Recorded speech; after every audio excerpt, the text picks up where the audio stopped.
Hi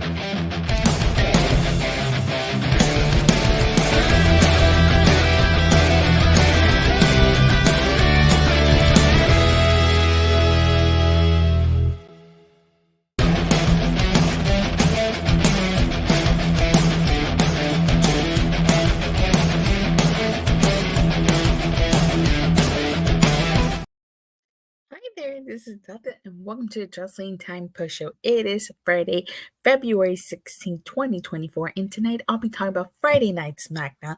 Let's kick things off talking about this Bloodline in-ring promo. So, they were advertising this week's SmackDown as the grand return of The Rock and Roman Reigns.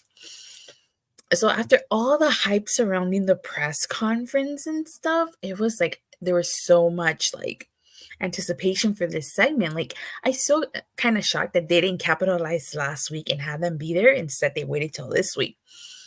But one interesting that I noticed was the Bloodline. They came out together except for The Rock. So The Rock came out separately. And Versace shirt Rock is back. Yes, he is. So, the crowd starts chanting for Cody, and Roman acknowledges that by saying, the guy who ruined everything. But, basically, the opening part of this segment was the same old shtick. Roman Reigns asking the city that they're in to acknowledge him. So, that's nothing new there. One interesting that I did notice here is that Roman is talking about how tonight they fix things, about how The Rock is a member of the Bloodline. And I think that's interesting because I don't think The Rock is going to settle for simply being a member of the Bloodline. I honestly think there's going to be some friction between The Rock and Roman. Not right away, but it'll eventually be there. I was kind of expecting The Rock to come out and interrupt Roman Reigns during his promo, but that didn't happen. So, as I pointed out, The Rock comes out in his sunglasses and he's wearing this Versace sleeveless shirt. And he just comes out and he says that the crowd in attendance broke an all-time record. The record being the largest trailer park trash he's ever seen, and they boo him. And I don't know, it was kind of faint Rocky chants. And he talks about we bought out a side of him we haven't seen in years. And that's true. We have not seen a Hollywood Rock in forever. The last time we saw The Rock, it was just The Rock. It wasn't Hollywood Rock. He was talking about how people had the biggest main event in history in their hands and they let it go. Because you guys remember, they were going to do Roman versus Rock, but the crowd, the people reacted negatively to it, myself included. So, he brings that up. Now, The Rock, he mocks Cody. He mocks the "We want Cody" chants. And he has a question. What is Cody Rhodes' story? And everybody knows Cody's story is about finishing the story. It's about him winning the title that his dad, got ripped out of his dad's hands. And he brings up WrestleMania 39, how his cousin Roman beat Cody's ass last year at WrestleMania. He makes references to the 49ers, how they lost to the Chiefs, and they took their loss like men and moved on. He also talks about how Michael Jordan crushed the dreams of the Utah Jazz. Now, we're going way back to the 90s here, people. Sooner or later, The Rock will turn on Roman Reigns. The Rock versus Reigns is the main event of WrestleMania 42. I think so. So, I'm not really a huge sports fan. But so I wasn't understanding this whole Michael Jordan Utah Jazz stuff. So he mentions that the Utah Jazz took their beating like men and basically caused everybody spoiled, entitled little crybabies. And that he will do everything in his power to make sure Cody walks out a loser. So, one interesting thing is, as he says that, he's pointing at It looks like he's pointing at Roman as he's talking about Cody Rhodes. So who knows? Maybe some subtle foreshadowing there.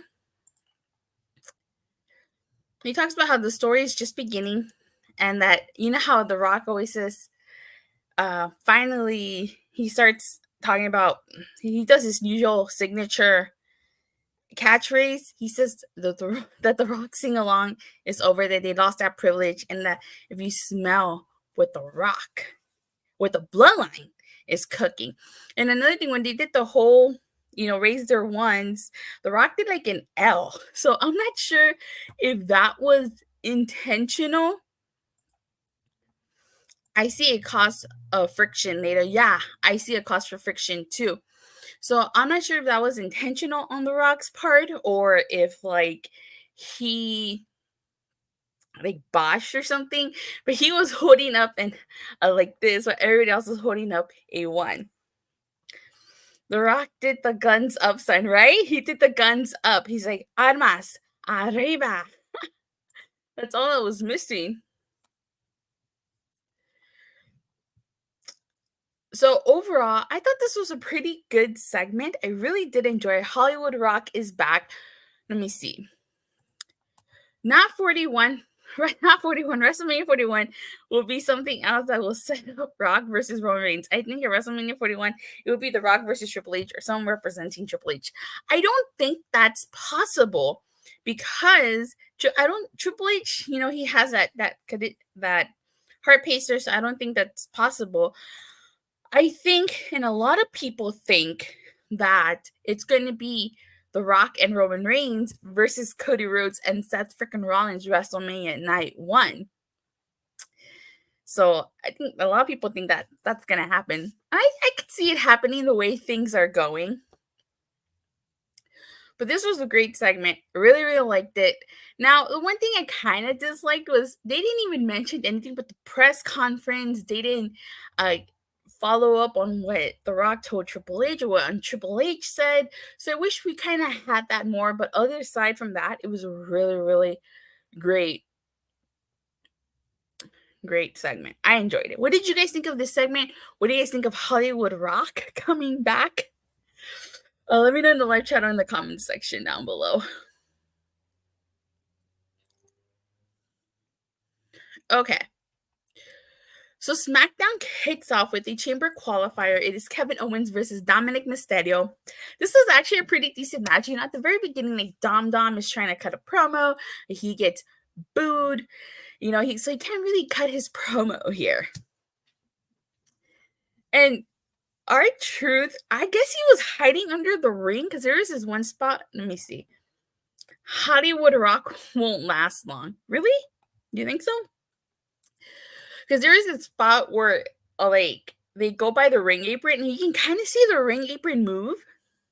Cody needs an Avengers Tech Miracle.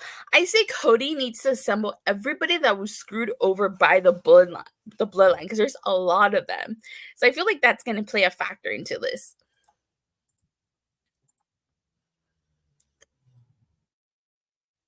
So like R-Truth comes out and like he doesn't mean to cause a distraction, but he caused a distraction. So like Dom takes advantage of that. And then like it's so funny because like as he's watching this match unfold, it? Like Dom yells at him to get a chair. He's like, "You're part of the Bloodline. Go get a chair." And R-Truth, in typical R-Truth fashion, he grabs a chair and he's just sitting down and he's watching like this match unfold, which I thought was so hilarious. And like Kevin Owens is victorious with the pop-up power bomb, and then like R-Truth lifts Kevin Owens' arm, which I thought was cool. All right, we get a Drew McIntyre interview / segment. And he's basically talking about how he doesn't care who's going to be in that chamber match because, he's a savior of WrestleMania, the savior of the world title, the savior of Raw. And then, like, LA Knight, interrupts.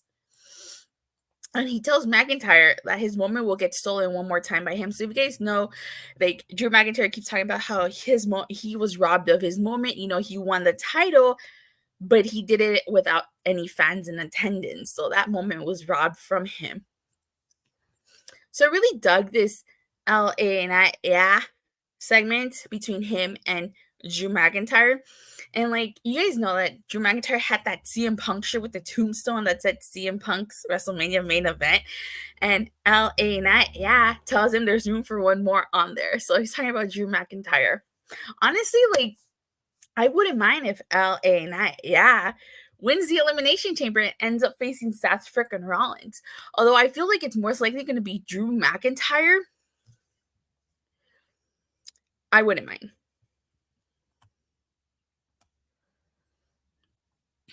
All right. We get a Tyler Bate and Pete Dunne interview, and they're basically, talking about, they get asked about Finn Balor and Damian Priest, and they're saying that the only thing left to do is to slap Judgment Day and walk out of it with the tag titles. Now, Tyler Bate mentions that their new tag team name is New Catch Republic. Not a fan of that name. What do you guys think of the name? Let me know in the comment section in the live chat. And like as Dominik interrupts, he basically tells him they can't beat any two members of Judgment Day. So Tyler Bate makes the suggestion, why not Dominik and R-Truth? But Tom, you can hear him yell that Truth is in the Judgment Day. So we're going to get Tyler Bate and Pete Dunne versus Dominik Mysterio and JD Madonna. Madonna? Did I say that correctly? I don't know. I need to learn how to enunciate. Oh, but next week's SmackDown is taped. They're going to be in Australia by the time next week's SmackDown airs. So we get a chamber qualifier. It's Tiffany Stratton versus Zelina Vega. This was a pretty decent match. I knew there was no way Tiffany Stratton was going to lose this, and especially since she just kind of came onto the main roster. The El Legado del Fantasma was watching from the barricade. And so this is one spot where like Tiffany threw Zelina Vega into the barricade, and like she mixes things up with Elektra Lopez. So this distraction allows for Tiffany Stratton to take over. You guys notice Zelina Vega's attire? She was wearing orange and blue. Kind of reminded me of like Dragon Ball Z, so to speak. Did you guys get that vibe? I really like that Zelina Vega does the 619 to the shin of Tiffany and then a Miriora. But like I said, Tiffany was going to win this. She did the prettiest moonsault ever to Vega. And then, like, of course, like during this match, the LW also come out, to kind of like prevent interference. But it doesn't really lead anywhere. I thought like maybe a brawl was going to break out. But no, didn't happen. We get the OC and AJ Styles, and like AJ Styles is just backstage, and the OC approach him and kind of ask him what his deal is. Like lately, AJ Styles has been kind of like a lone wolf, and he separated himself from the OC. Carl Anderson says AJ forgot where he came from, and AJ Styles slaps Carl Anderson. And like as AJ Styles walks away, Doc Gallows tells Anderson that it's over and let it go. So I'll say this before and I'll say it again. I'm not the biggest fan of the Good Brothers, and I feel like the Good Brothers by themselves away from AJ Styles is not going to be, how can I say this in a nice way? It's not going to be nice, so to speak. I feel like them by themselves, they're not interesting. They need to be in a group, and I felt like the OC really didn't do much as a group, as a faction, besides feud with Judgment Day. So we get a damage control vignette, and basically like Dakota Kai. Io Sky basically calls Dakota Kai stupid as Bayley if she thinks there's not going to be any consequences for betraying them and stuff like that. So it was a very good vignette by Judgment Day. By Damage Control. I really like the fact that Io Sky is speaking Japanese, and they just really, really good vignette. We get the Authors of Pain AOP versus Javier Bernal and Beau Morris. First of all, I don't know who Javier Bernal and Beau Morris is. I don't really watch NXT since I had to stop reviewing it. I don't really watch. But this was an enhancement match. I was not a huge fan of this. We could have done without this. Seriously. We get a Logan Paul interview, and basically he's talking about how, like, this is his thanks to the crowd because, like, it's his first ever live TV match. And he says, "You're welcome to the crowd," and they're going to see him knock out The Miz. He's the only champion in the chamber, which I talked about, and that when he wins the chamber, he's going to get his rematch against Rollins and be a double champion. And he likes the way Logan Paul double champion sounds. Now, it is interesting that Logan Paul is not defending the U.S. title at Elimination Chamber. I kind of thought that him versus Kevin Owens, the rematch from the Royal Rumble, would take place at the Elimination Chamber. It seems like it's not. Maybe it takes place after the Elimination Chamber, or maybe the fact that they're both in the chamber is going to play a factor into things, but I was like, Logan Paul's United States champion. Why is he not defending at the Elimination Chamber? Why did they even put him in the Elimination Chamber? Okay. So we get a chamber qualifier. It's The Miz versus Logan Paul. This is a decent match. I'm kind of getting tired of Logan Paul doing the same shit with his homie handing him the brass knuckles, and just doing this whole distraction thing because it's kind of getting old fast. One of the things I do like is that Logan Paul does the skull crushing finale. He does it once to The Miz, and then he actually wins when he does the modified skull crushing finale. So he beat The Miz using his own finisher. I was surprised here. I kind of thought The Miz was going to win here.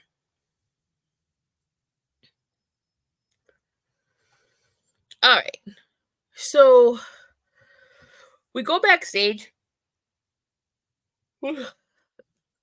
And we got Braun Breaker signing his contract. It looked like Jade maybe signed a contract, but nobody really said anything or alluded to it. You got like Tiffany Stratton talking to Liv Morgan and Bianca, saying who she's gonna pin first.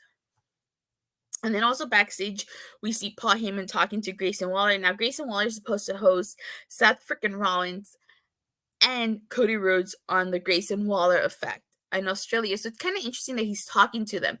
Maybe he's setting up a trap. We have to wait and see. But I feel like something's going to go down in that segment that might eventually set up to the tag match. We get the chamber qualifiers, Naomi versus Alba Fyre. And this was a pretty decent match. Like, this is Naomi's first singles match since she came back to the WWE. Now, if you didn't know, she had an incredible run over on TNA. She was knockout champion. She defeated Deonna Purrazzo, not once, not twice, but 3 times. She dropped the knockout title to Jordynne Grace, who was in the Royal Rumble, and I really, really like that one between the two of them. I was hoping that commentary here would acknowledge the fact that Trinity, the new entrance, the new theme is similar to her TNA theme. Yeah, it is. It is, and I really like that.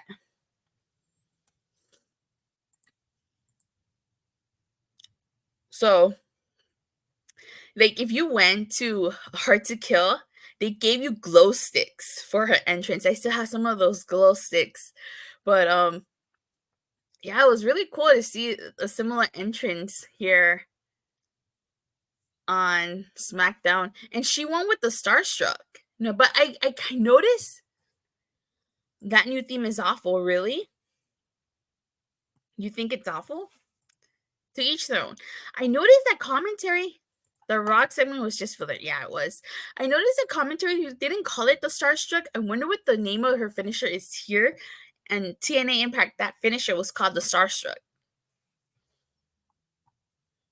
And so she won by submission.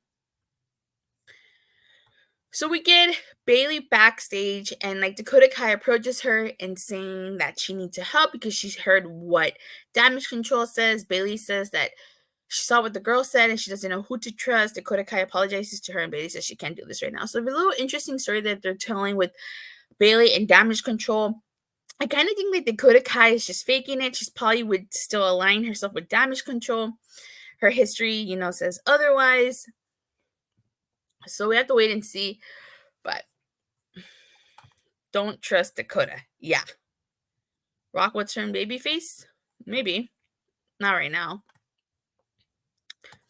So then afterwards, we find out from Nick Aldis that Braun Breaker is the newest addition to SmackDown, and he will make his in-ring debut next week. I'm pretty excited about that. I wonder if they're gonna do like the whole face a jobber thing.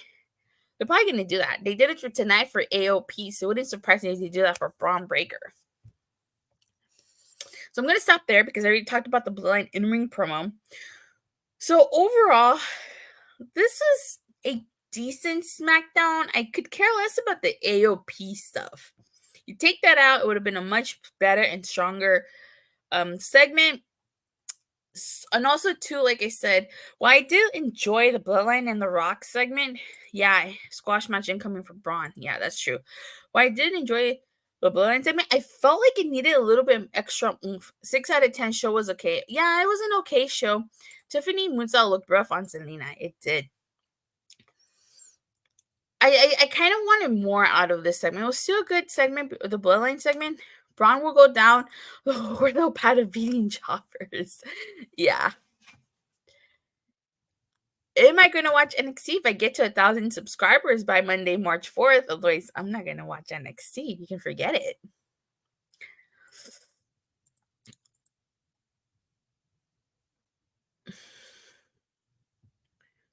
So, decent SmackDown. I give it a 7 out of 10. Pretty decent here. All right. So, with that being said, you guys. Yeah, thanks, Michael. So with that being said, thank you guys all so much for watching and for the continued support. Please don't forget to like and subscribe. Make sure you hit that bell so you get notified whenever I go live or release a new video. And I am on the road to 1,000 subscribers. If I get to 1,000 subscribers by Monday, March 4th, I will review NXT Roadblock. If not, oh well. But with that being said, I'll see you guys Monday after Raw. Bye.